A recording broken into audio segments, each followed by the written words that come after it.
This video is for all those who are preparing for some kind of competitive exam in Meghalaya. This will have all the GK facts regarding Meghalaya, so I hope this helps all the aspirants. So let's get started with this Meghalaya GK. So basically the idea is that there are various exams at the Meghalaya level and also at the national level where students, especially youth who are appearing in all these exams, they may require to revise the various facts about Meghalaya, and I was just looking at the resources available and I thought it would be a great idea to have all the basic facts about Meghalaya at one place in one video. So therefore I thought of this video and I hope it helps. So let's get started. The first thing I want to tell everyone that as a disclaimer, that the facts and figures which are there, of course, quoted in this video presentation, have been taken from official websites and sources, but many of them are dynamic facts and they keep on changing from time to time. And you are advised whenever you're preparing to check from the official sites from time to time to get the latest figure. The idea of this video presentation is to give you a general idea of what all things can be asked. And yes, there are things which are more or less static and which will remain, but there are some facts which may change. And that is why this disclaimer is very, very important, that learn in this video what are the important facts. And before your exam, you must verify these facts from official websites and get yourself updated. So Meghalaya, what's the story behind the name? The name Meghalaya translates to abode of clouds, which is divided into two. Megha means clouds and Ale means abode or home. So it's a abode of clouds. So this I hope everyone knows, but this is the most basic question. And if in an interview you're not able to answer that can be very dangerous. So everyone should know that. And from where, what is the origin of this word? There can be a follow-up question. So the name Meghalaya was coined by Dr. S.P. Chatterjee, a prominent geographer and academician, and in 1936 in a research paper he quoted this name and he coined this name, and that was used for the name of the state. So I hope the story behind the name is clear. Now some basic facts. As on today, there are 12 districts, and I'm not sharing the list. I'm sure you're aware of it, and if not, you can just have a look on the official website of Meghalaya. And the subdivisions as on date are 12. We have 55 blocks. So these things may change from time to time, so you have to keep yourself updated. The villages also, you can check the latest figure. There can be some different figures in some of if the context is different or if it's not updated. So for a general understanding, you should take this value that there are roughly around 7,000 villages in the state. So it's a very spread out, and for a small state of like Meghalaya, there's quite a number of villages are there, and that has its own challenges which we will come to. Now coming to legislative assembly of the state, there are 60 seats in this legislative assembly, and it's a unique cameral because there's only legislative assembly, there's no legislative council, as the case may be in some of the other states. We have 2 MP seats, Lok Sabha, and 1 Rajya Sabha. Capital is Shillong. Formation date is January 21st, 1972, which we celebrate as Meghalaya Day, which we recently did, and the statehood day. It's also called the Scotland of the East, and yeah, it's very well known for tourism, and this name is very, very popular. Now, when it comes to borders, so political maps is very, very important. So this is one suggestion I want to give to everyone, that study the political map of the state, see the district boundaries, what are next to what, and all these things are very important because there can be a simple question that particular district is surrounded by which all districts. So you should know the geography of the state very, very well. So international borders or interstate borders, Assam in the north and east, and Bangladesh in the south and west, roughly around 443 kilometers. So this is some basic fact. Continuing that, in a small state we still have a large road network, and of course it keeps on growing as the new roads are coming up.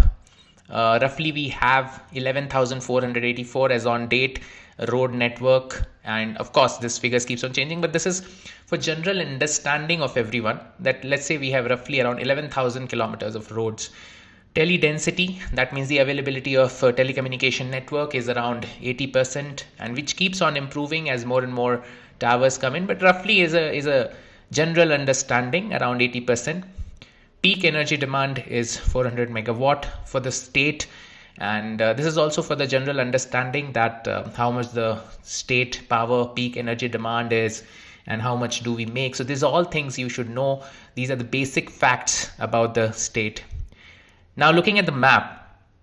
Now here it's very, very important that you understand the district and which is the biggest district in terms of area, which is basically which district is next to which district. The geography you have to obviously know very well, which are the major places which are famous in the district, what are the unique features of the district.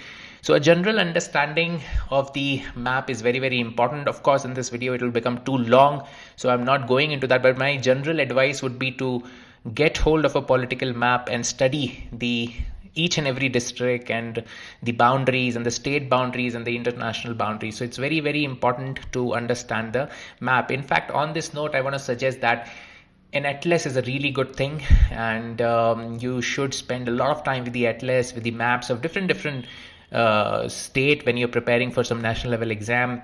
It really helps in the understanding, and it will give you a lot of clarity. And when we go to the geographical map or rainfall map or temperature map, it will give you a very nice understanding of why the climate patterns are in a particular way for Meghalaya especially.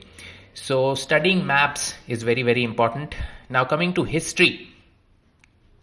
So pre-independence, part of Assam under the British rule, and then post-independence, it was made an autonomous state under Assam on the 2nd of April 1970, and finally the full statehood was achieved on January the 21st, 1972, which is observed as Meghalaya Day.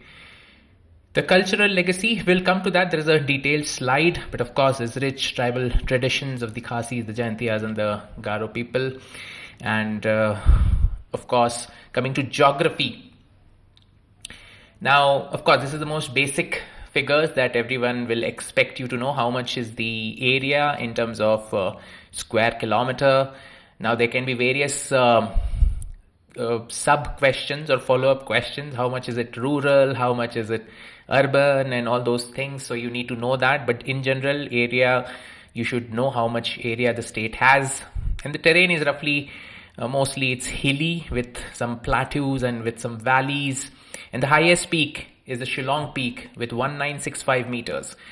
And in Garo Hills side, that is the western Meghalaya, the highest peak is Nokrek, which is the east of Tura town, is the highest peak in the western Himalaya. Now, what are the major rivers? So we have Samsang, and the majority of it flows through the East Garo Hills, and we have the Umnot, and then the Mintu River, and there are many more, but these are the major rivers. And in fact, you should study in deep what are the river systems, and always a follow-up question is that what are the tributaries or what are the contributaries, tributaries and distributaries of various rivers. So it's very important to know this, and especially from the district where you are. So the questions may be on that, like what is the major rivers in your particular district in Meghalaya. And when it comes to rainfall, it is home to Mawsyn Ram, the wettest place on earth, and highest annual rainfall of 11,872 mm. So now, when these kind of questions or facts come into the discussion, the follow-up questions can be, in spite of having the highest rainfall, why are we having water shortages? What can we do? What are the solutions? So you should be ready with all that answers. Forest cover, we have a significantly high number of forest cover, high quantum of forest cover, which is almost 17,000 square kilometers, and roughly it is 75% of the total area of the state. Now we have two national parks, the Balpakram, and which is also known as Land of the Perpetual Wind, and we have the Nokrek National Park, Nokrek once again is the highest peak of the western Meghalaya. And we have wildlife sanctuaries. We have 4, and you should basically also read about them.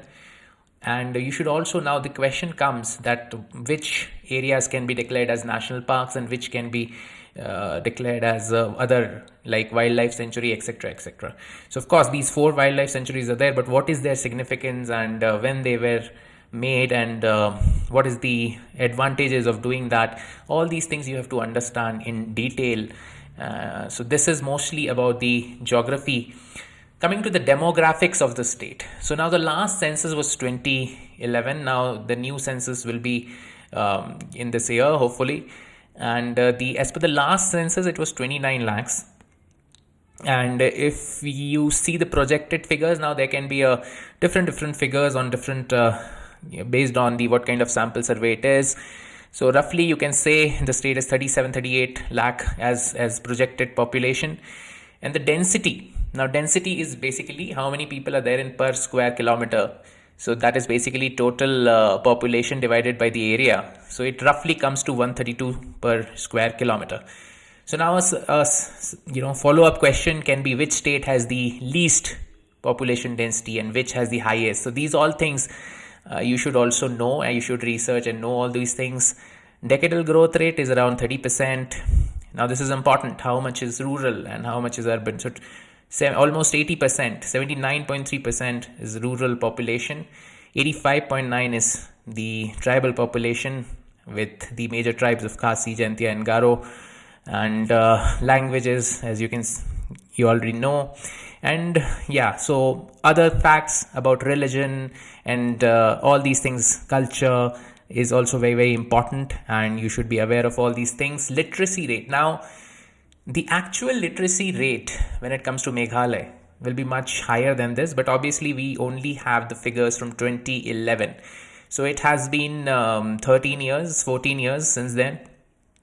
And I'm sure that we'll have a higher figure than this, but as of now, if it comes, you have to quote from the source, which is the census of 2011, which is 74.43, and the sex ratio being 986. So with data, you have to understand that you may have different figures of projected data, but it's always safe to quote whenever you're quoting in your answers some established facts from census, from the different surveys, state surveys, etc., etc. So you have to quote the source. That's very, very important. Coming to the economy. So primary occupation, and since it's mostly rural areas, it's agriculture with the rice, maize and potatoes, and then various other small things, but these are the major ones. And these are the minerals which basically are present here. Handicrafts, of course, you get a different variety of handicrafts, and a lot of people are involved in that. Cane and bamboo crafts, hand woven textiles, and tourism is in fact a major economic contributor and something which is growing significantly in the coming times. If you look at the gross state domestic product, of course it will vary from financial year to financial year, but these figures are basically for your understanding and to relate the economic concepts and to understand the economic indicators. It's important to have the figures. Per capita income is basically the average income of everyone in the state, which is GSDP divided by the population. So this is the few important facts and figures about the economy. So agriculture, as we have seen, rice is the major staple food in the state, occupying almost 66% of the cultivated areas, followed by maize. Nearly 96% of the area under the oilseed cultivation comes from Garo Hills, which includes fiber crops like cotton, jute, etc. Meghalaya has recently established market linkages for pineapples and it's leading state in ginger production, etc. And state has achieved significant success in cultivation of non-traditional crops as well.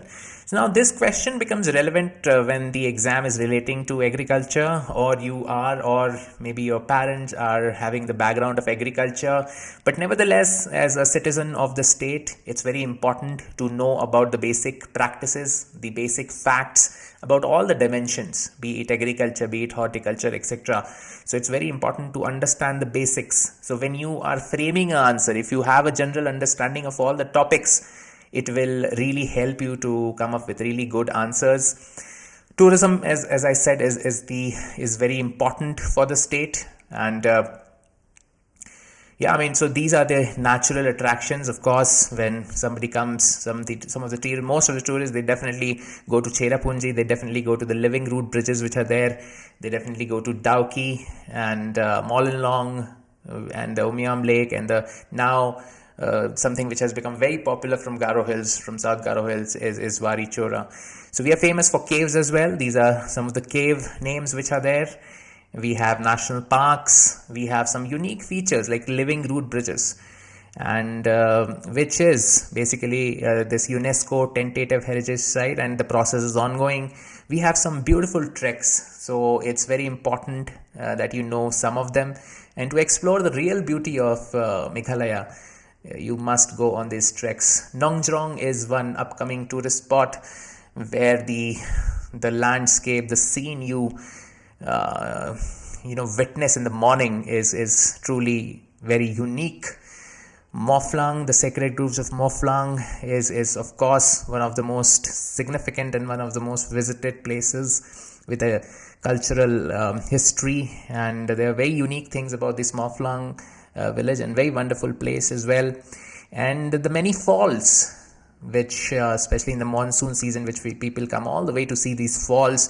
So you should know what are the major falls and which district have them. So of course the list is very long, but we have quoted some of the famous ones, but you should know definitely more falls which are there. It's an ecotourism haven for sure. And just to understand, like from the financial year 23, so tourism footfall was roughly 1 million, that is 10 lakh. So that's important to understand, especially those who are having some inclination on tourism, doing something. So you should know these basic figures. We have more than 300 plus tourist sites which are identified, and the percentage of international tourists is 10%, which is a significant number. And there are other lodgings, and in fact new homestays are coming up. So tourism is booming in Meghalaya, and of course when you go for an interview for a Meghalaya job, there can be possible questions on tourism. So definitely these facts and figures will help you to give a very good answer with basic understanding of everything. So let's look at, because without looking at the pictures, it's really very difficult to appreciate what we are looking into. So the Living Roots Bridge at Nongria, this is one place definitely which is people know in the whole nation and worldwide. And whenever you are giving some kind of interview outside the state, definitely there are going to be questions on that. So you should do proper readings, and you should know everything about the Living Root Bridges, because it's a very unique thing to Meghalaya. So it's very important that you understand the history and what's happening today, and what are the organizations working to conserve them. So it's very important that you do your research on the Living Root Bridges. Umiam Lake is very important, and there are different angles to it. There is hydroelectric energy also involved with the dam, with the production. So it's important that you know the history of the lake and the impact of the lake and various other features associated with it. This is a very famous picture which you see everywhere, and this is a very famous spot. So there can be questions on this definitely, and what makes it so unique? Why are our rivers so clean? Especially when it comes to most of the rural areas, these streams are very clear, crystal clear waters. So it's a wonderful place to visit, but there can be follow-up questions about the river systems as well. And this is something which has been recently been very popular, and so this shows that there are many tourist spots which are yet to be discovered, and the associated support systems are to be developed. And once that happens, I'm sure many more districts will be a part of the tourist circuits in Meghalaya. So this is something very interesting, and there can be questions on how do we improve tourism? How do we include more and more districts? How do we include more and more rural areas which can have benefits from this tourist circuits of Meghalaya? As I said, the most beautiful part of the state you only see in treks when you are deep into the forest, and this is one of the most famous treks and perhaps one of the most beautiful treks. I've done this more than 5-6 times, and it's never enough. It's I think one of the most beautiful treks which our state offers, and one glimpse of the different falls which are there. Meghalaya is in fact known for the waterfalls, and many tourists come during the monsoon tourism, and it's very important to know about these waterfalls across the state, not just these major ones. This is the place which is recently becoming very, very popular, and thanks to these kind of images circulating and the reels on Instagram, more and more people are thronging to this one small village of Nongjrong.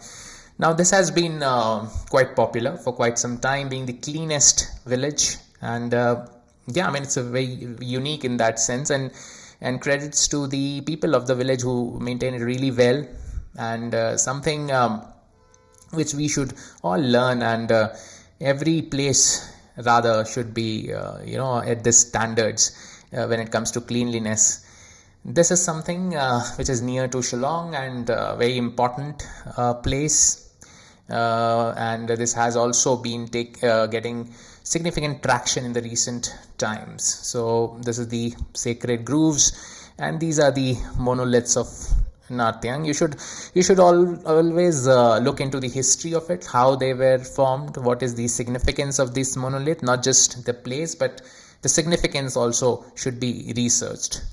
So now coming to culture and heritage, there are different festivals. You should read, definitely I have named some of the major festivals: the Nongkrem dance, the Wangala, and the Shans Shuk Minsiem.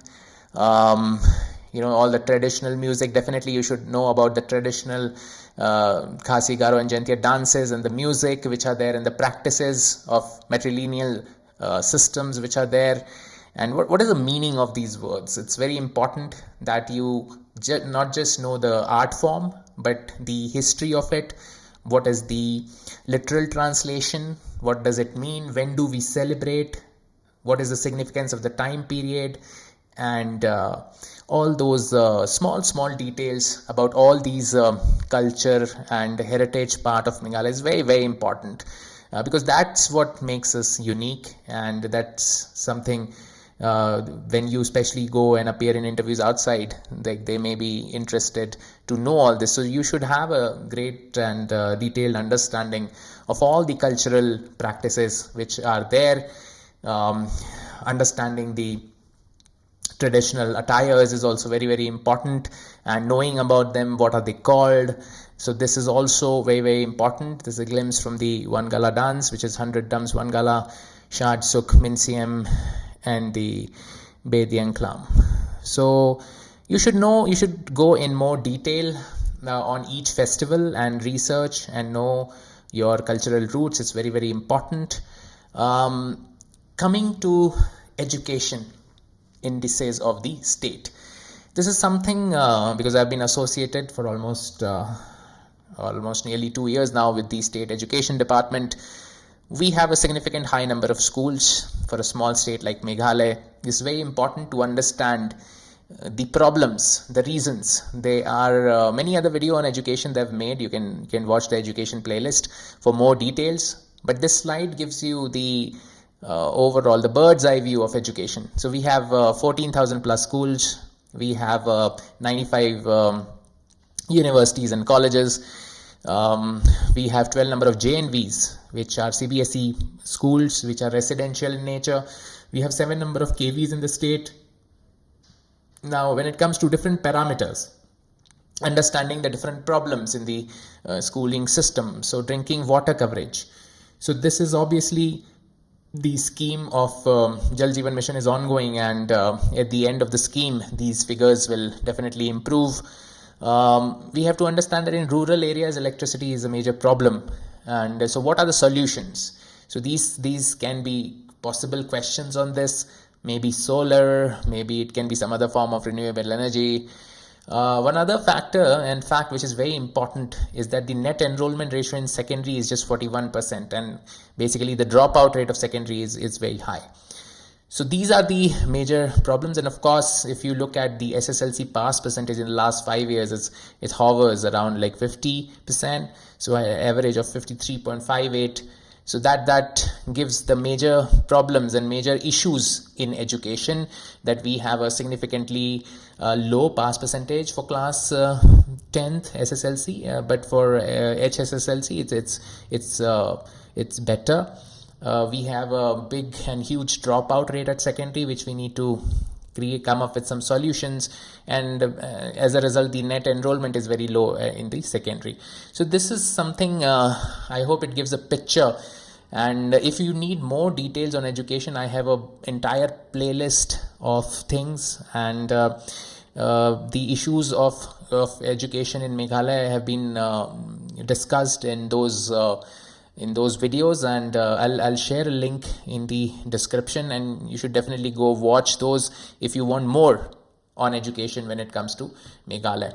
Coming to health, we have 11 number of district hospitals, which are also known as civil hospitals, and MCH hospitals. The CHC, which is the next lower level, which is the community health centers, we have 28 across the state. Primary health centers, PHC, there are 115. Sub-centers, which is the smallest level when it comes to health centers, it's 459 across the state. The infant mortality rate. Now, infant mortality rate, these figures you need to check from the official website, but just for a general understanding that these figures I've shared. MMR also, it's approximate figure, but this is a challenge, and in fact in the last 3-4 years it has come down significantly, both IMR and MMR. So it's very important to know and understand why this is happening. You should go into the detail and find out why MMR is so low, because institutional delivery earlier were not that great, but now it has come up to a really appreciable figure, and now there's more focus on nutrition and other things. So it's improving at a very fast rate. Both IMR is coming down and MMR is also coming down. So that's a great news for the state. But you should, on the health parameter, you should also read about what are the other health challenges. There's a lot of cases of cancers. There's a big problem of drugs and all those things. So you should also study nutrition, and nutrition is very important in terms of ensuring good health of children and infants. So all these challenges in health you should also study. Coming to the autonomous district councils, it's very important, because it's very unique of the state to have these autonomous district councils. We have 6 schedule area. We have 3, of course, the GHADC, KHADC and JHADC. These councils are established under the 6th schedule of Indian Constitution. It's very important to study the 6th schedule and the history of it, how it came to picture. It's very important. They provide self-governance to tribal population, because Meghalaya was a very different state as compared to other states where the tribal population was dominant, and it was felt that they should be given the self-governance. So that is why these ADCs have come into play. Councils have the power to legislate on various local issues and manage resources. Each council consists of elected representatives, so they are members of the district council. The MDC's term is for 5 years, similar to MLAs. And the executive is headed by a chief executive member, CEM, who is elected by the council in session, and there is an executive committee. So this is the basic working of autonomous district councils, which you must understand because it's very unique to Meghalaya. Now, if you look at the 6th schedule, the paragraphs 3 to 10 of the 6th schedule envisages the powers. Like, what are the powers? To make laws of land, management of forest, etc. There are various subjects, like you have concurrent list and the union list. So all those things, state list. So similar to that, like, what are the powers on which the works can be taken up. The executive committee runs the administration of district councils, and the annual budget of the councils is prepared. So it's very similar to the legislative assembly, the procedure. And there's a budget, there is a session, there's a financial year, and there is a judiciary of the ADC for administration of justice. When it comes to courts of trials of cases between parties belonging to the scheduled tribe community.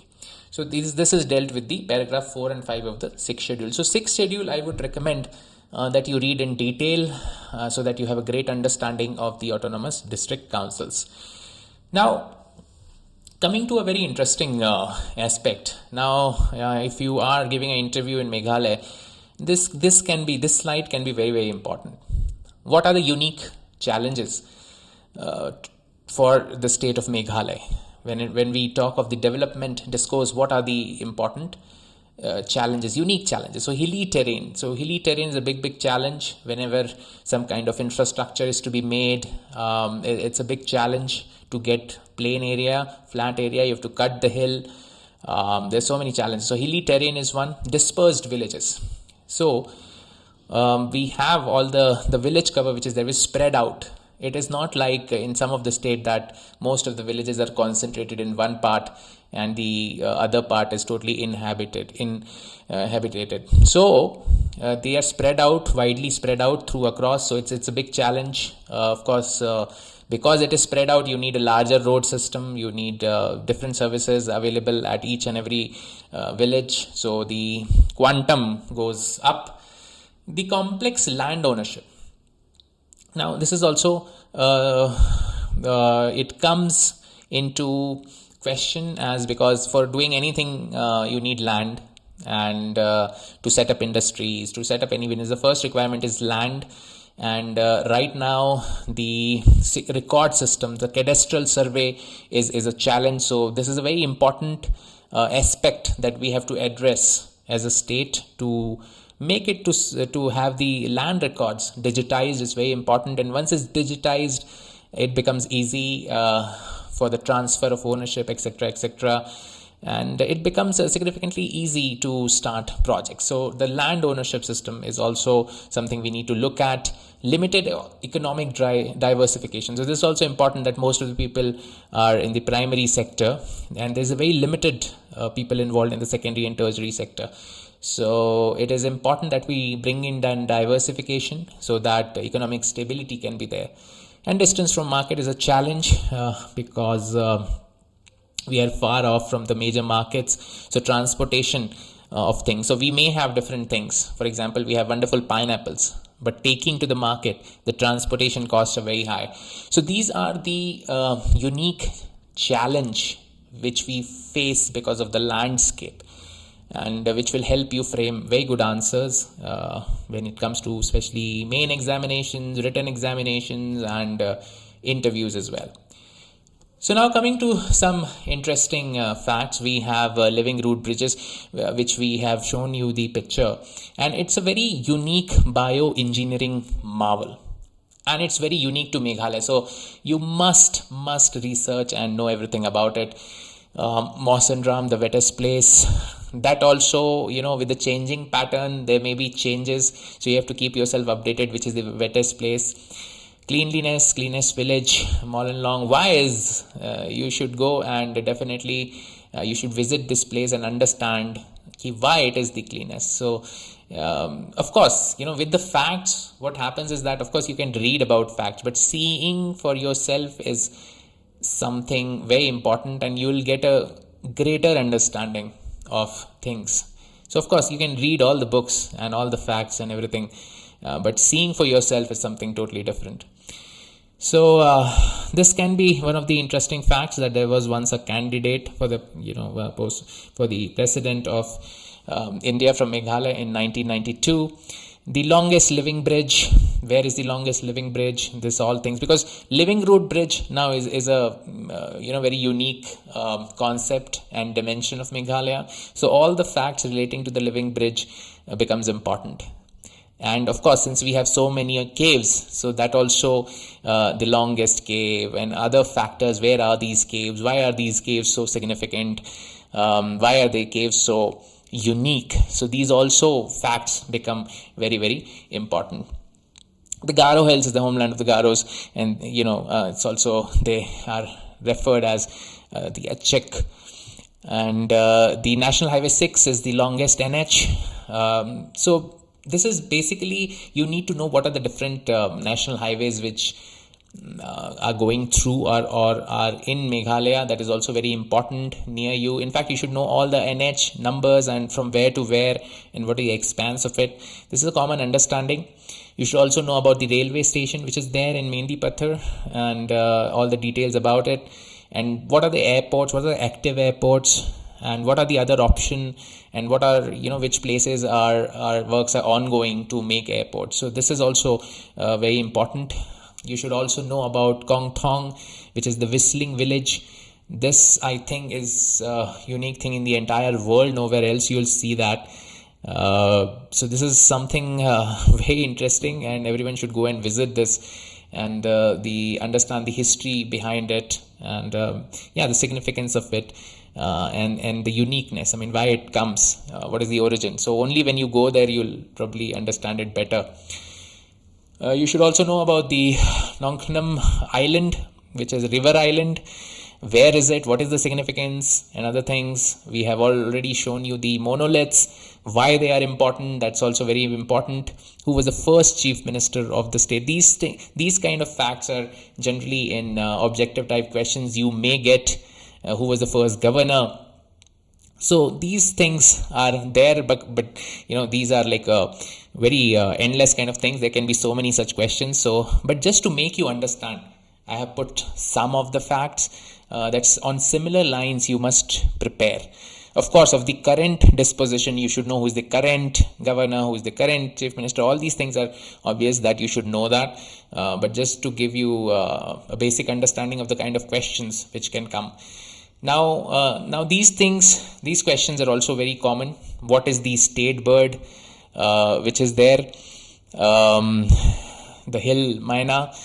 And also you should understand, so what's happening with the, if there is a question on the state bird, then there will be likelihood of, having a question on animal conservation, the man-animal conflicts which are there, the wildlife which is there in Meghalaya. So there can be follow-up questions. What is the state flower? And what are the different kind of flowers which are found in Meghalaya, which is very unique and which are not found anywhere else. So it's very important to know all these things. So lady's slipper orchid is the state flower, the state animal, the clouded leopard, and eventually the state tree, which is the white teak. So all these facts are very important, and you often find these questions in the objective type or maybe also in the interview. But the important thing is to understand that what kind of questions can be asked. So I hope this presentation has helped you understand what to expect about the state. And of course, as I said, I want to repeat once again that these facts and figures can change. So you have to keep yourself updated all the time. And so having a basic understanding also helps to frame good answers. These facts may not be directly asked to you, but when you frame your answer, especially in a written exam, definitely it is going to help you come up with better answers. And in fact, this will also be useful to somebody who is new, who has come here and who is working here and wants to understand about Meghalaya. I think these basic facts will help you get a better understanding. So I hope this video has been useful to you. I think I have never spent more time researching on any video because you had to get the facts right and there were so many of them. But I always felt since a very long time that there should be a video like this where all the important facts of the state are there. And I hope it helps the youth of Meghalaya to prepare for all the exams which are there and to also revise. So please share this video with all the aspirants, with all the students and who of Meghalaya who should know the basic facts, and I'm sure it will help you revise the basic facts. I wish you all the best for all the exams which you are about to give. Thank you. Kublai Shibun, Mithila.